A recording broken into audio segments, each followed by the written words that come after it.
Welcome to the Talent Development Hot Seat Podcast. I'm your host, Andy Storch, and I'm excited that you're joining me today for another great episode and conversation to help you up your game and improve your capabilities in the world of talent development.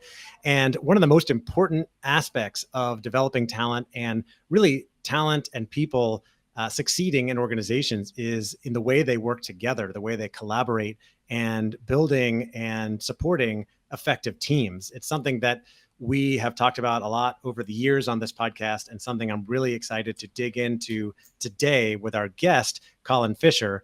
From his beginnings as a professional jazz trumpet player, Dr. Colin Fisher has been fascinated by group dynamics. As Associate Professor of Organizations and Innovation at University College London School of Management, his research reveals the hidden processes that help groups and teams in situations requiring creativity, improvisation, and complex decision-making. Colin has written about group dynamics for both popular science and management audiences, with his work profiled in major media outlets, including the BBC, Forbes, Harvard Business Review, NPR, and The Times. And today, we're talking all about his new book, The Collective Edge: Unlocking the Secret Power of Groups. Colin is originally from Redmond, Washington. He earned his PhD from Harvard University and currently lives in North London with his wife and kids. Colin, welcome to the show. Thank you, Andy. Thanks for that wonderful introduction. Yeah, well, you provided a lot of great information, or your team did, going into this interview. And I had a blast digging into your book and some of the research and the topics around this. And I'm really excited to get into it with you. And I wonder if we could start with some of your professional background and your journey and what led you to studying what you call collective intelligence. Yeah, I mean, it's the usual story for a business school professor, right? That you go to a music conservatory, you become a professional musician, and then boom, out the other end, right? You're a business school professor. It's always the same. Yeah. It's the same old story. So Right. after I got done with music school, I was trying to make it as a professional musician, and like a lot of us who went to school in Boston, we moved down to New York. Mm-hmm. And down in New York, which is really the hub of jazz, I was hedging my bets a little bit. I knew I was kind of an academically minded guy, and I started looking at different PhD programs, and I found a kind of make your own master's degree where I studied improvisation across different art forms. And that as I was writing up my thesis, I stumbled on the work about the social psychology of creativity by a woman named Teresa Amabile. And when I really was struck by this work about how we could really, try to measure creativity and try to then, by measuring it, study the conditions that made it more likely. And I found that she was now teaching at Harvard Business School in this field called organizational behavior. And so I applied and said, hey, I've got these ideas about the conditions in which groups can improvise creatively. And that this was from my experience as a jazz musician, thinking about the kind of, no matter how much you knew, it was kind of a mystery how the group experience would bring ideas out of people and out of me that there was no way I could have thought of myself. There was no way I even knew they were in me. And that there was something about being in groups that could, produce, for lack of a better word, magic. Mm-hmm. And I wanted to understand, not necessarily, what that is or how to measure that, but the conditions that made those kinds of experiences more likely. And that from that, Teresa met with me, and I met a man at Harvard as well named Richard Hackman, who I had never heard of. The internet was not what it is today, so I didn't get to do a lot of pre-work on him before I met him. And it turned out he had this enduring interest in teams and group dynamics. And so from that experience, they eventually obviously let me in, and the rest is history. But I was able to kind of marry my experience as a jazz musician with the real social psychology of creativity and the science of groups and teams. And that's really where my kind of origin story as an academic. And at that point, I know that this is not a new concept to study the value of teams, but were there aspects of it that hadn't really been studied before, or was it that dynamics had really changed in the world? What was kind of the big genesis for this new type of study? So I think it's fun. The kind of cutting edge of research and what people need to know every day. There's kind of a gap there, Mm. and that one of the things I've learned through the years is the first thing people don't necessarily the first thing people need to know isn't necessarily the cutting edge research that I'm working on right this second. And that a lot of my research has been about how people can be good coaches to teams, how they can look at a team from the outside and diagnose what help to give and then kind of figure out how to give that help. And that's a really valuable, important thing. And it's, something I think that we still need a lot more of. But that when I started working more with students and with teams and organizations, I found the things they were getting wrong were much more front of the textbook kinds of issues. That they were still operating teams that didn't have very well defined goals. They weren't composing those teams very carefully. They, didn't have norms that were well suited to the task that they were doing. And often they just didn't have very interesting, well designed tasks. Mm. And so most of the attention I give in the book and what I find I end up doing when I'm working with real teams out in the wild is to talk about these more structural issues of teams. Because it's only when you get those structural issues right that you can productively coach a team in the way that most of my research is about.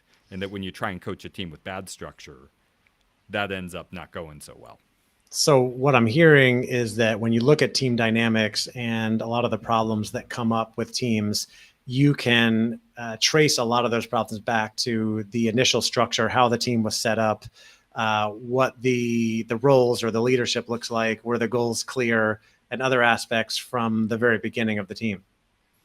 Absolutely. That so much of what goes right and wrong with teams starts right in that first meeting of the team, but also before the team ever meets. So decisions that were made to form the team in the first place and why. Who gets invited into the room? And how are those things framed? So much of teamwork, that we people say, "Oh, I've got this problem, and somebody on my team's not working as hard as they can, and it seems like they're just, not very motivated. How can I motivate them?" Yeah. And most of the time, I don't think these problems are individual. Most of the time, these problems have at least a substantial structural component where people don't work hard when they don't understand what they're supposed to do there. Mm-hmm. They don't understand why they're there and what their value is. And that a lot of these problems are either communication problems or they're real problems in the way the team was put together and why it was put together. Mm. Let's talk about the why behind teams, because I think a lot of us understand implicitly that there's a lot of value in being on a team versus doing things on your own. Otherwise, all these teams wouldn't exist. I've worked on many teams in the past and put teams together. I know everyone listening has worked on teams, is in a team now. But something you talk about the book is the myth of the lone genius and why it's so pervasive in our culture. I wonder if you could talk about that and the value of working in a team versus getting things done on your own. Yeah, the myth of the lone genius is so pervasive because our brains really want to attribute causality to individuals. That we want to tell stories in terms of heroes and villains. And we want to see these kind of great individuals seeming to kind of overcome all odds and produce something great. And that gives a lot of people kind of a sense of optimism. But it's also really misleading because when you really dig into any story of a great inventor, of a entrepreneur who changes the world, or a political leader or a military leader, there's always a group or team around them that's almost just as important or sometimes more important than just that individual. So we tend to misattribute the causes of behavior in the world. And so much so that social psychologists have a word for this, which is the fundamental attribution error, Hmm. meaning we look for causes in terms of individual traits, and Okay. we tend to underestimate the influence that situations, including groups, have. Hmm. Okay, so we're looking at successes and automatically assuming or attributing that success to something an individual did versus saying, hey, this was a collective outcome from a team working together. And I'm thinking, I used to watch a lot of sports, not as much these days. We know that a lot of sports teams do collaborate as teams, but at the end of the game, there's always a lot of uh, congratulating to individual players for their individual performance and maybe some finger pointing at individuals as Mm-hmm. well. And of course, you see a lot of these individuals who will come back and say it was a team effort, but it really is, for most part, them operating as a team to achieve the results that they wanted. Yeah, I mean it's funny that even in the most interdependent team sports, Mm-hmm. whether it's like basketball or hockey or soccer, we still have, these most valuable player awards Mm-hmm. that we still insist on trying to figure out a way to parcel out the credit Yeah. to an individual.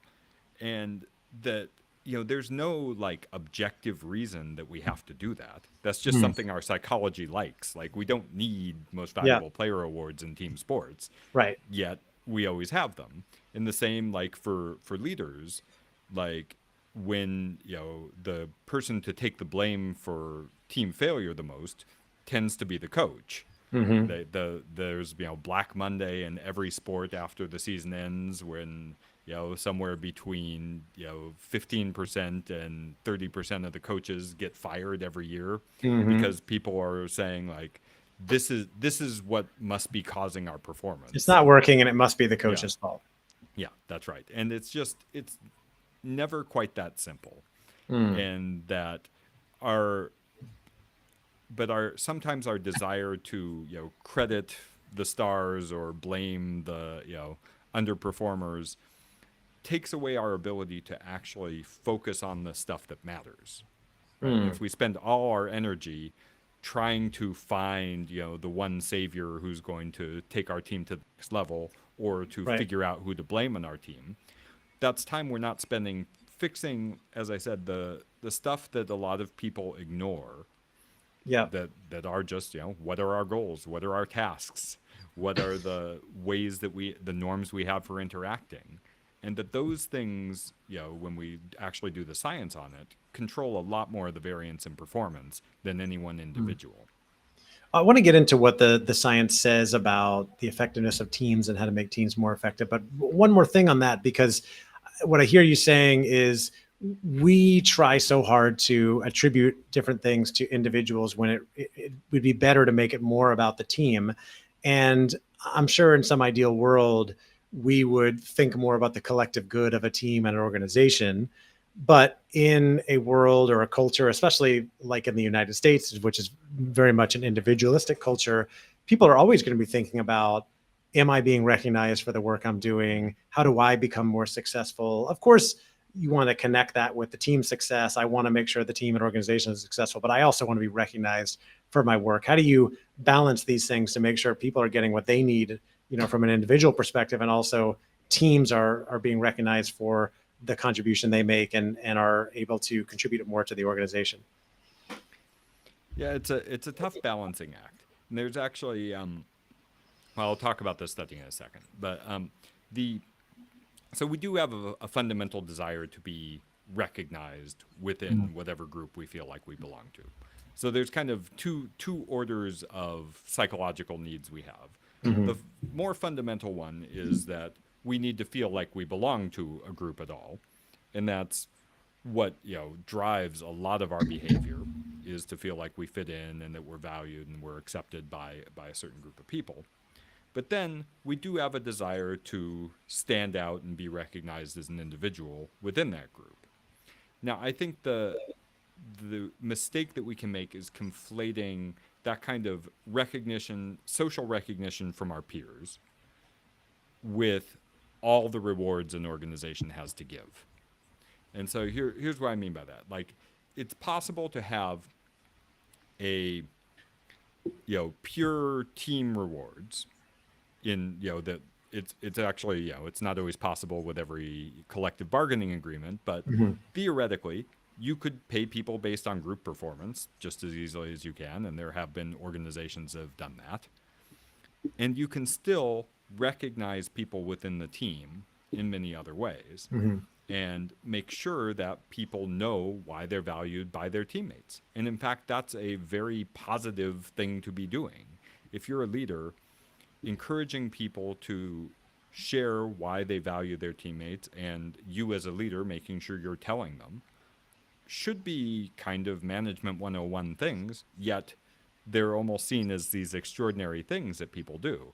At the end of when I'm have student project groups in class, in the last class I have them all write thank you notes to each other member, and everyone thanks every other member for something that they're grateful for from that person in that team.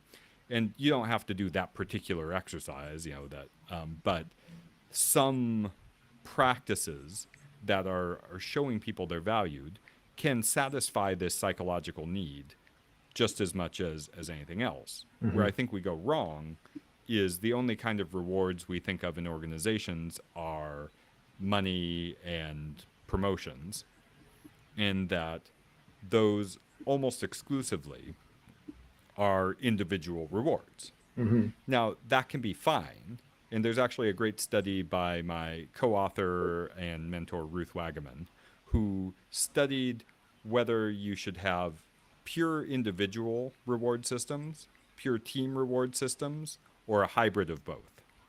Now, from what I'm saying about psychology, you might think, oh, a hybrid system would be great, right? You'd have some individual rewards, you'd have some team rewards. But honestly, the main finding from that study is that hybrid reward systems are the worst of all worlds. Really?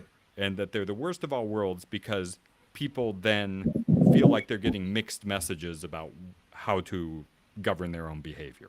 Where if you have an formal individual reward system, then you need a lot of informal recognition for groups and teams.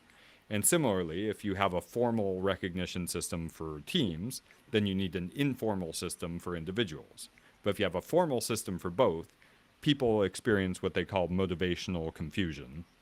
And some people would work towards one reward and some people would work toward the other reward. And you would really see a lot of coordination problems in those kind of reward systems. Okay, so there's a lot of confusion versus just being really straightforward with what are the incentives and what are you incentivized to do.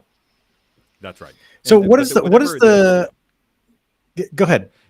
Yeah, but whatever it is you're doing formally, then you want to compensate for what you're not doing with more informal leadership and peer recognition.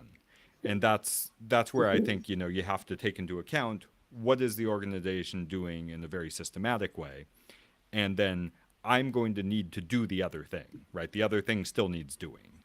That if we're not recognizing teams, then I'm going to, as a leader, need to pay a lot more attention to that. And that's by far the most common state of affairs. Okay, so let's get to the science. What does the science tell us is the best way to, or most effective way to set up and run teams? And what do traditional approaches to team building get wrong?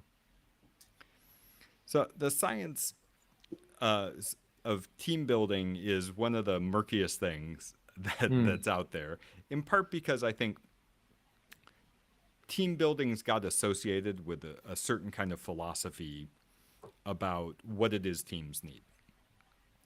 And that, by far, when I tell people I study group dynamics and this is what I do for work, people associate that with team building and they start to ask me, oh, what do you think of this team building approach or that team building approach? And by and large, the ones that are most popular are not things that I think are backed up by research. And the reason is that people get confused about the relationship between trust and working in a team.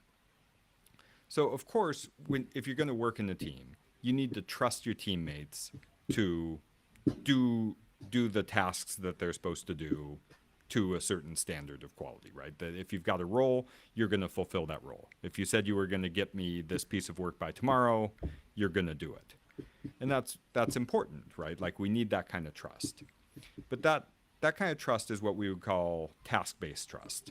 And that's different than relational trust, which is I trust you with my deepest, darkest secrets, or I trust that you have my best interests at heart and you're going to love me unconditionally no matter what. Mm-hmm. Right? And that relational trust doesn't have to precede collaborating and working together as a team. And this is what most approaches to team building get wrong, is that they do these things like trust falls or some kind of exercise where we're revealing things about us personally.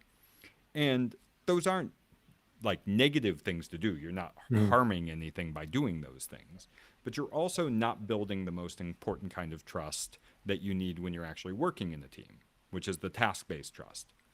And so organizations that do a lot of team-based work and do it effectively have training systems that use high-fidelity simulations where it's very close to what the normal work environment is as a way of training people. And those are things like the military, like sports.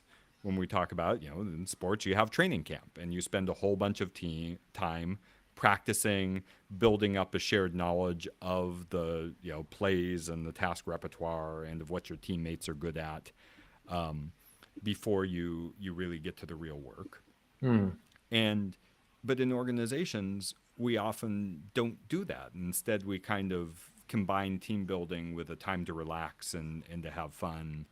And as I said, there's nothing inherently wrong with relaxing and having fun at work. But if you're expecting it to translate into better team performance, the research shows you're probably going to be disappointed relative to either just getting to work and doing something low stakes, reflecting on how it's going, and trying to slowly build up that trust by demonstrating that you fulfill your role, demonstrating that you can do your job, or to do these high fidelity simulations that a lot of more high stakes team based organizations tend to do. Can you give me an example of that? What is the high fidelity? I've been involved in creating and running simulations in businesses in the past, but I'm not sure if we're talking about the same thing. What would an example look like for a team that wants to really ratchet up their effectiveness as a team and use some type of simulation to help with that? Sure. I mean, the highest fidelity simulations are like airline cockpit crew simulations. Okay. Where it literally it looks like you're flying the plane and you've got all the controls in front of you and you're put in different situations. And again, the military has a variety of different kinds of scenario-based simulations that have that quality. But it can also have this high fidelity simulation could be a band having a practice, right? And a higher fidelity version of that would be the kind of sound check or dress rehearsal. And yet, when we think about teams at work, how many of them really have something that's analogous to that? We do we really have training camp? Do we really have band practice or a dress rehearsal? It's like most of the time, no, that's not what we're doing. When we're trying to build teams, we do something completely different than those models. And so essentially, my advice, if you don't have an idea of what a high fidelity simulation would be to just try doing the work, but do a part that if you make some mistakes, there aren't going to be huge consequences of it. So do real work.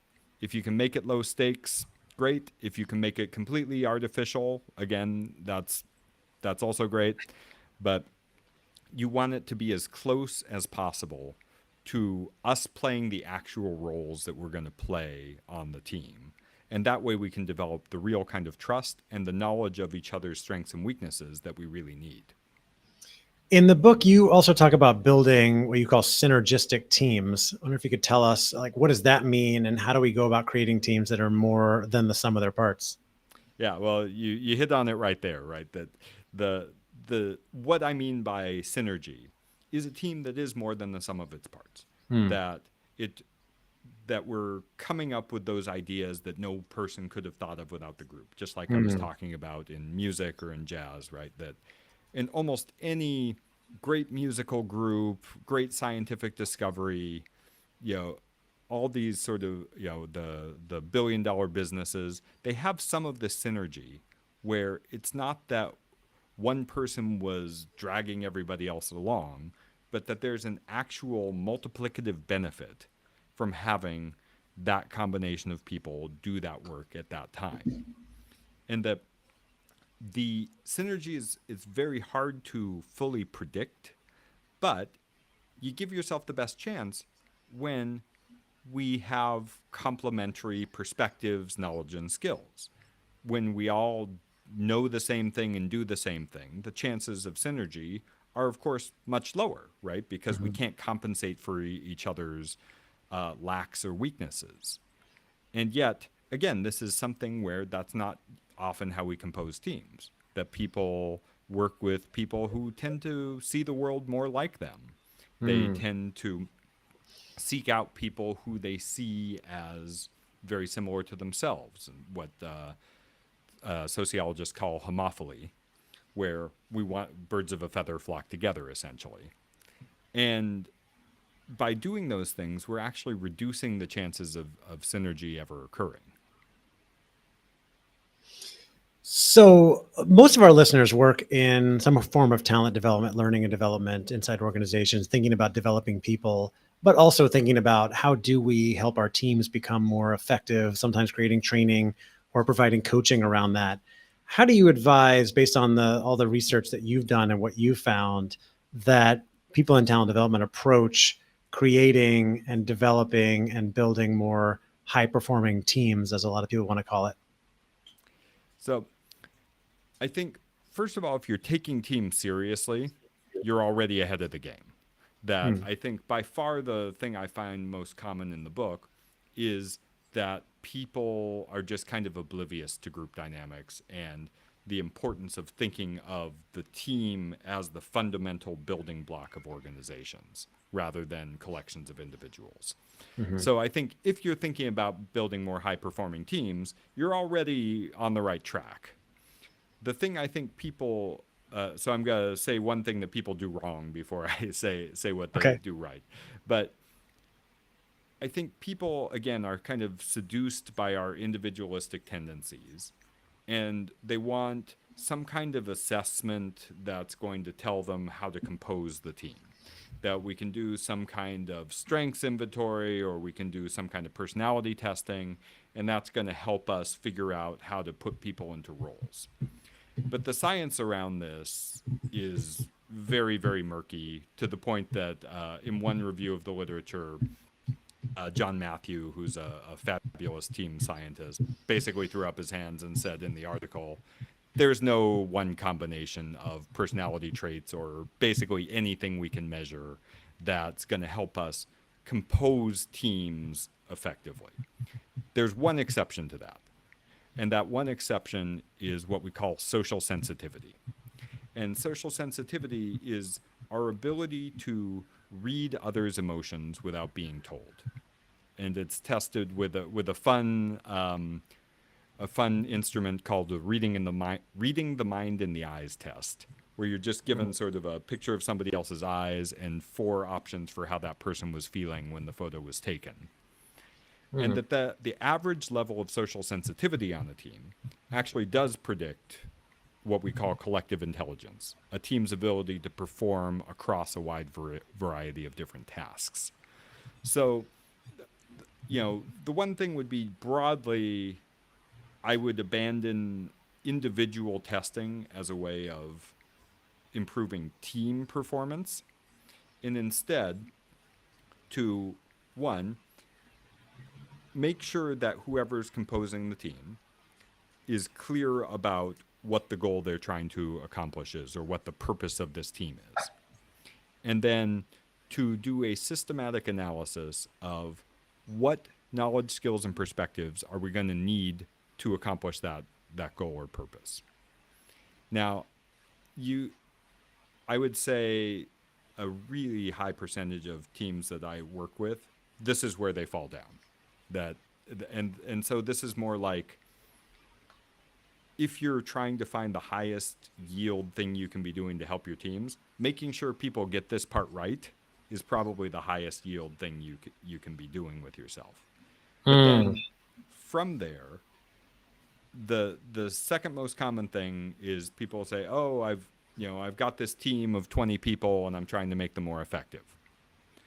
And if you try and get 20 people into a room for a meeting, you've already lost. Yeah. That like, so if you think of yourself as having a team of 20, what you really have is a small organization. And that real work needs to be done in what I call real teams. And those are smaller groups of 3 to 7 people.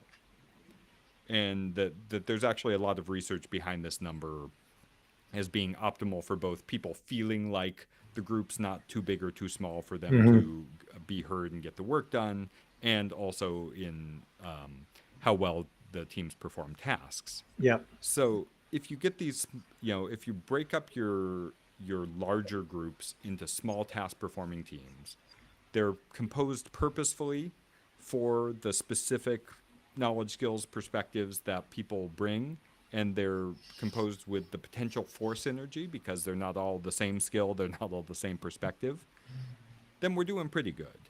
And then I would say, in the book I talk about a lot of other things that we would want to be doing, but if we don't get those things right, yeah, it's really hard for anything else to make a difference. And this comes back to what I said at the beginning, where I have a lot to say about how people help and coach teams, how we can promote more psychological safety on our teams, how we can make sure that, people are listening to one another. But if we don't know what we're doing, we don't have the right knowledge and skills in the room, we have too many people who are there for us to coordinate, which has all kinds of other knock-on effects for communication and coordination.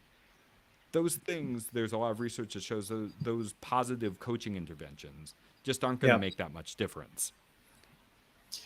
You also talk about harnessing competition, which surprised me because it's not something I would think most people think about when putting teams together inside organizations. How do we take advantage or harness competition to help us become more effective in teams?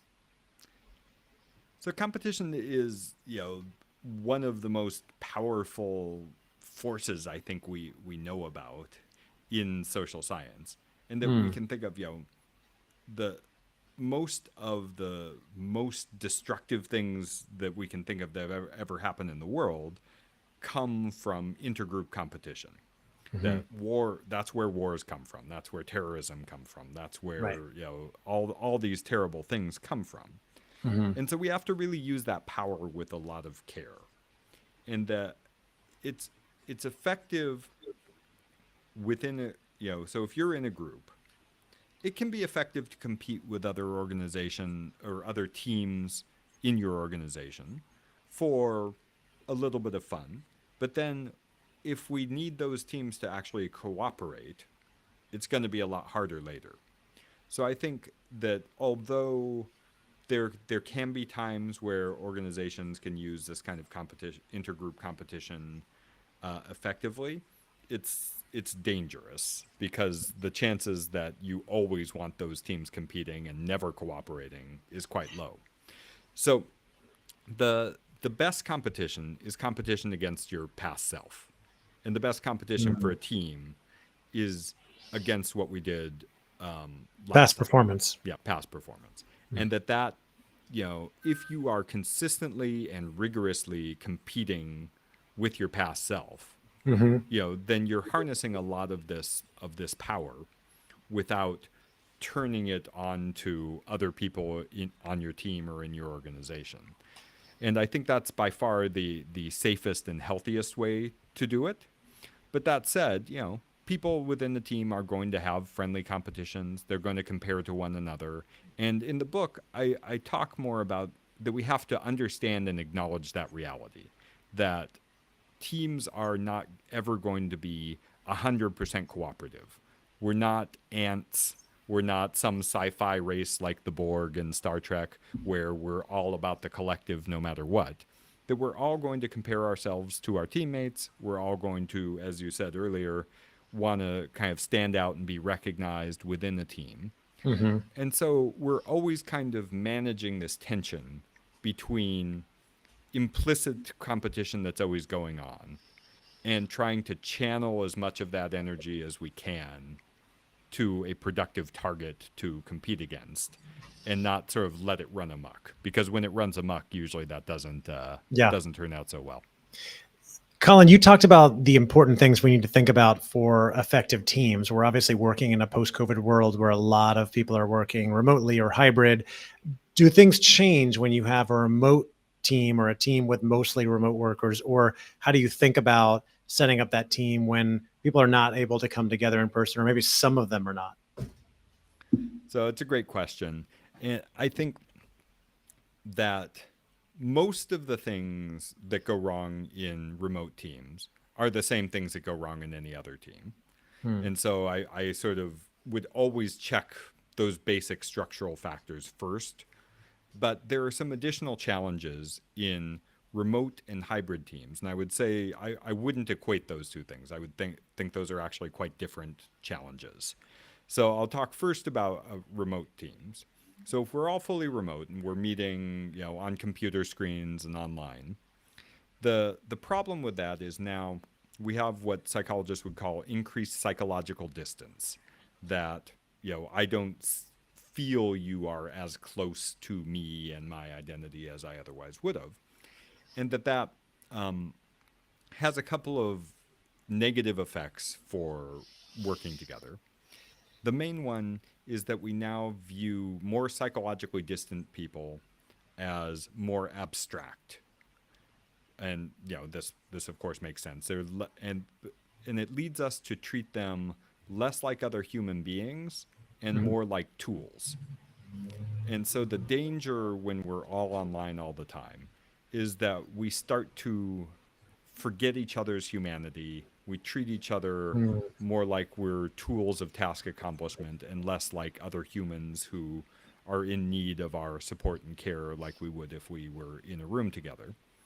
And Yeah. so the special thing you have to do is then make an extra effort to decrease that psychological distance, to make time for us to connect as humans, to remind each other of our humanity. And that doesn't have to be, oh, we all have a cameras on rule all the time and no blurred backgrounds. It does, although that's one way to do it. But a lot of people have fatigue from being on cameras all the time, and I think mandating that's not the right solution for everybody. I've Right. seen teams that have really creative solutions, like they have a rotating show and tell, where one person will take the first 3 minutes to share something that they're proud of in the rest of their life, or something personal about them. And it's not everybody doing it every time. It's just one person for a very short period each meeting, but something that serves that function. So that's remote teams. Hybrid teams, if you have some people in person and some people online, just like we talked about with mixing team and individual rewards, that turns out to be the worst of all worlds. that when we have some people in a room and some people remote, we're creating very strong subgroup dynamics really fast. And some group there is going to feel like they're kind of on the outside looking in, no matter what we do.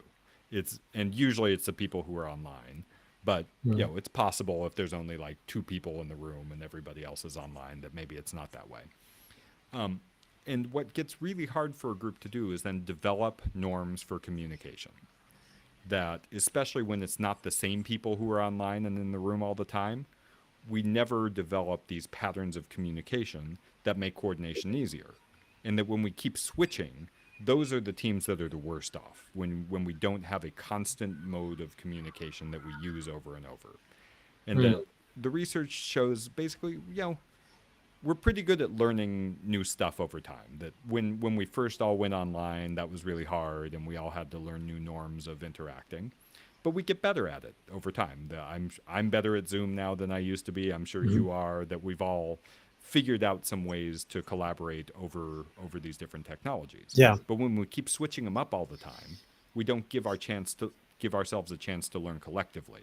And Hmm. that's where we see the biggest performance decrements to these people who are hybrid and they keep switching who's where and how we're communicating, and that groups just learn much more slowly under those conditions. So if I had that situation, I'd just put everybody online. Like I go to your office Mm. and And everyone just do get it on over the Zoom. computers. Yeah, and that, like, go hang out after the meeting, but that the benefits of a few people in the room and everyone else Mm. online are for the most part outweighed by Yeah, the it's decrements.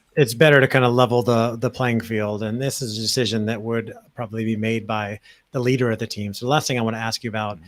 is about leadership and the role that coaching plays in group success. You talked earlier about the idea that leaders may often get too much blame or too much credit for how teams succeed. At the same time, most teams do have someone who is taking charge, setting the tone, the purpose, the goals, that sort of thing. There's usually a manager or leader in charge. So talk about the role of leaders and what role does coaching play in group success? So when we think about how much coaching matters for group success, my mentors Richard Hackman and Ruth Wagaman developed what they call the 60-30-10 rule, which is about 60% of group performance is determined by the structural factors that happen before the group ever meets. Mm, The who's on the team, what the work they're supposed to be doing is, what the organizational situation is like. 30% is determined by what happens in the first meeting, how people are brought together around a common purpose, what norms are introduced, and those norms tend to be really sticky over time, so they tend to have a lasting effect on performance. And about 10% of the team's performance is determined by coaching.